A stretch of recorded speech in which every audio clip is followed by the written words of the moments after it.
Hello friends, myself Dr. Rohit Kaushal, Senior Consultant in the Department of Urology, Robotics and Kidney Transplant. So today I'll be discussing something about the condition known as the PUJ obstruction or the uretropelvic junction obstruction or the pelvic-ureteric junction obstruction. So सबसे पहले आते हैं कि what do you mean by a pelvic-ureteric junction obstruction? जैसा कि हम जानते हैं कि हमारे बॉडी में दो किडनीज होती है और ये किडनी की फंक्शन जो होती है मेनली यूरिन फिल्टर करना। तो जब ये यूरिन फिल्टर होता है ये हमारे ट्यूब्स के द्वारा हमारे यूरिन ब्लैडर में पहुंचता है। उस ट्यूब्स को हम कहते हैं यूरेटर। तो जो किडनी एंड यूरेटर की जंक्शन होती है उसको हम बोलते हैं पेल्विक यूरेटिक जंक्शन या पीओजे। तो इस बीमारी में इस जंक्शन की नैरोइंग रहती है और ऑब्स्ट्रक्शन हो जाता है, जिसकी वजह से कि किडनी ठीक से एम्प्टी नहीं कर पाती है यूरिन को एंड ग्रेजुअली वो स्वेलिंग किडनी में डेवलप होने शुरू हो जाती है, जिसको हम बोलते हैं हाइड्रोनेफ्रोसिस।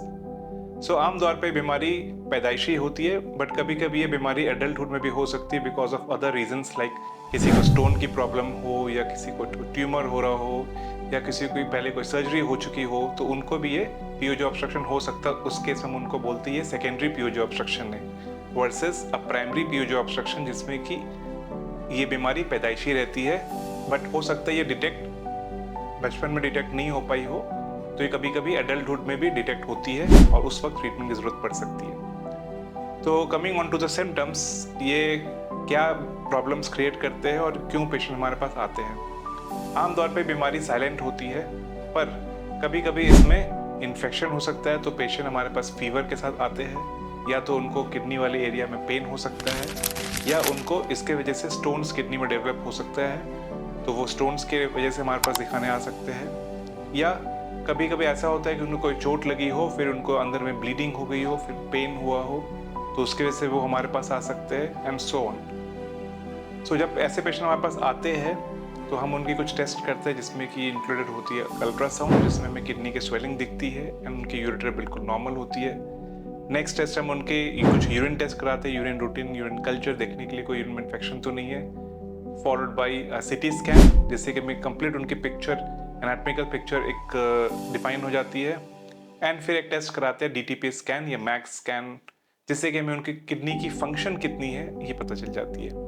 इन सब इंफॉर्मेशन के बाद फिर हम उनके ट्रीटमेंट पे आते हैं। ट्रीटमेंट पे डिपेंड करता है कि अगर किसी पेशेंट को कोई सिम्टम्स आज से कभी नहीं हुए हैं और वो किसी और रीज़न से उन्होंने अल्ट्रासाउंड कराई थी किसी और वजह से और ये जस्ट डिटेक्ट हो गई है और उनकी किडनी फंक्शन बिल्कुल नॉर्मल है, उनको कोई दिक्कत नहीं है, तो इन सब कंडीशन में हम उनको ऑब्जर्वेशन पे भी रखते हैं। इसको हम बोलते हैं रूटीन फॉलोअप। उनको हम फॉलोअप में रखते हैं और उनकी रेगुलर किडनी के टेस्ट, किडनी के फंक्शन के टेस्ट एंड डीटीपी स्कैन कराकर कुछ मंथ्स पे चेक करते रहते हैं कि उनके किडनी के फंक्शंस मेंटेन्ड है, स्टेबल है कि नहीं है। अगर ये स्टेबल है तो उनको किसी भी सर्जरी या कोई भी ट्रीटमेंट की ज़रूरत नहीं पड़ती है, उनको हम सिर्फ रेगुलर फॉलोअप में रखते हैं। बट हाँ, किसी पेशेंट को कोई सिम्टम्स अगर डेवलप हो रहे हो तो देन इसका मतलब है कि उनको ट्रीटमेंट की ज़रूरत है।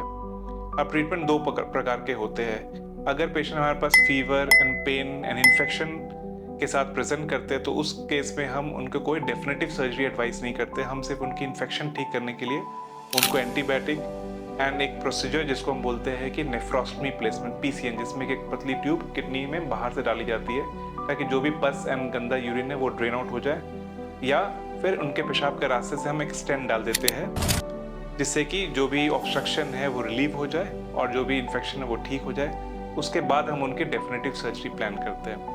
Now coming on to the definitive surgery दो टाइप्स के होते हैं इसमें। एक होता है डिसमेंबर्ड पाइलोप्लास्टी, जिसमें कि हमें उनकी जो रुकावट वाले एरिया होता है उसे कट करके हटा दी जाती है, उसको बायोप्सी के लिए भेजते हैं और बाकी रिमेनिंग जो पोर्शंस नॉर्मल है उसको हम स्टिचेस से ज्वाइन कर देते हैं। दूसरी ऑपरेशन होती है फ्लैप पाइलोप्लास्टी, जिसमें कि हम कुछ कटिंग नहीं करते हैं बट उसमें एक फ्लैप क्रिएट करके उस यूरेटर को ऐसे जगह पे हम उसको प्लेस करते हैं ताकि ड्रेनेज किडनी की इम्प्रूव हो जाए और किडनी की स्वेलिंग ग्रेजुअली कम हो जाती है।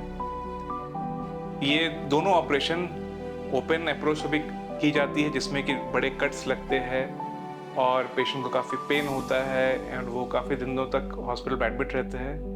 बट आजकल के डेट में बिकॉज ऑफ एडवांसमेंट्स हमारे पास laparoscopy and robot system available है, जिससे कि ये ऑपरेशन मिनिमली इन्वेजिव वे में कर सकते हैं और पेशेंट विद इन 1 या 2 डेज हॉस्पिटल से डिस्चार्ज हो सकते हैं। उनको पेन बहुत ही मिनिमल होती है और रिकवरी बहुत फास्ट होती है।